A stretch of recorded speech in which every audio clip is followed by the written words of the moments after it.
तुम्हाला सकाळी उठल्यानंतर शौचाला बसूनही पोट पूर्ण साफ होत नाही का? पोट फुगल्यासारखे वाटते किंवा 2-2 दिवस पोट साफ होत नाही. जर यापैकी काही त्रास तुम्हाला वारंवार होत असेल, तर हा व्हिडिओ शेवटपर्यंत नक्की पहा. कारण बद्धकोष्ठता फक्त पोट साफ होत नाही एवढी साधी गोष्ट नाही. आपल्या रोजच्या काही चुकीच्या सवयीमुळे हा त्रास वारंवार होऊ शकतो. आणि सर्वात महत्त्वाचे म्हणजे आतड्यात अनेक दिवसांचा मल तसाच साठून राहतो. आणि एखादे पेय प्यायल्यावर तो एका झटक्यात बाहेर पडतो, असा दावा योग्य नाही.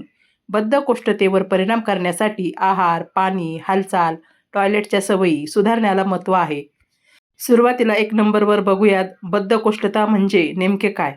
आठवड्यात 3 पेक्षा कमी वेळा शौच होणे, मल कडक किंवा कोरडा होणे, शौच करताना त्रास किंवा जोर लागणे किंवा शौच झाल्यानंतरही पूर्ण पोट साफ झाले नाही असे वाटणे, ही बद्धकोष्ठतेची सामान्य लक्षणे आहेत.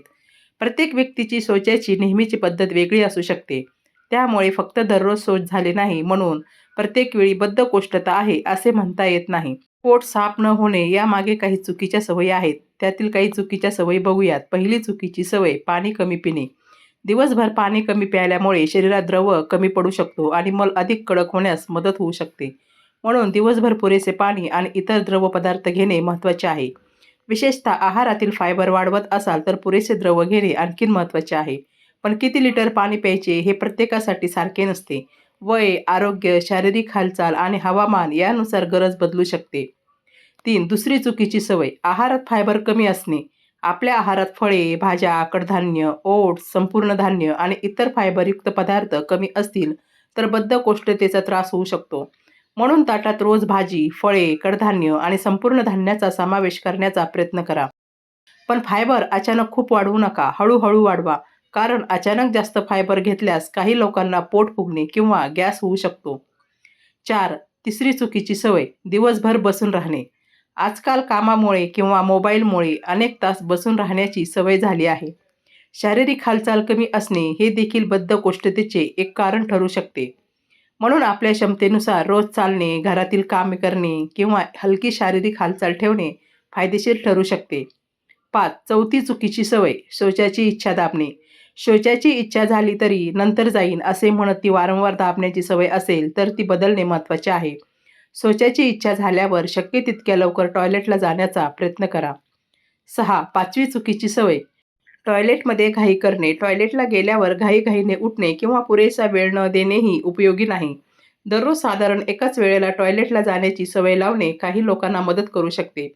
नाश्त्यानंतर 15 ते 45 मिनिटाच्या आसपास टॉयलेटला जाण्याचा प्रयत्न करण्याबद्दल निडक मार्गदर्शन करते कारण खाल्ल्यानंतर आतड्याची हालचाल वाढू शकते. आता पाहूया बद्धकोष्ठतेसाठी काय करता येईल. 7. सकाळची सुरुवात पाण्याने करा. सकाळी उठल्यावर कोमट पाणी घेणे ही एक साधी सवय आहे.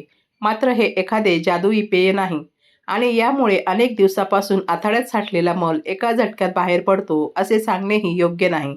मुख्य गोष्ट म्हणजे दिवसभर शरीराला पुरेसे द्रव्य मिळणे.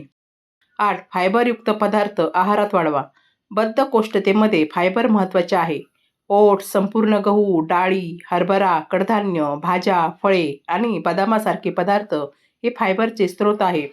फायबर हळूहळू वाढवा आणि त्यासोबत पुरेसे द्रव पदार्थ घ्या. 9. रोज थोडे चालण्याची सवय लावा. दररोज नियमित शारीरिक हालचाल बद्धकोष्ठतेची लक्षणे कमी करण्यास मदत करू शकते. म्हणून तुमच्या क्षमतेनुसार रोज चालण्याची सवय लावा. 10. इसबगोलबद्दल महत्त्वाची माहिती. अनेक जण बद्धकोष्ठतेसाठी इसबगोलची साल वापरतात.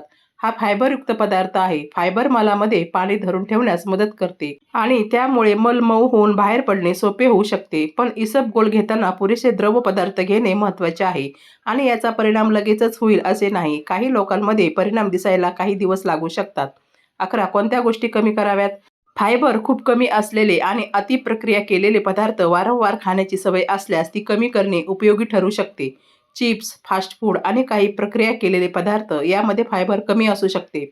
त्याऐवजी आपल्या रोजच्या आहारात भाज्या, फळे, कडधान्य आणि संपूर्ण धान्य वाढवा.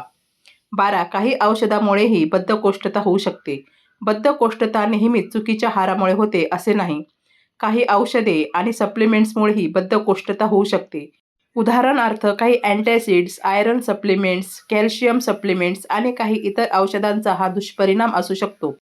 पण डॉक्टरांनी दिलेले कोणतेही औषध स्वतःहून बंद करू नका.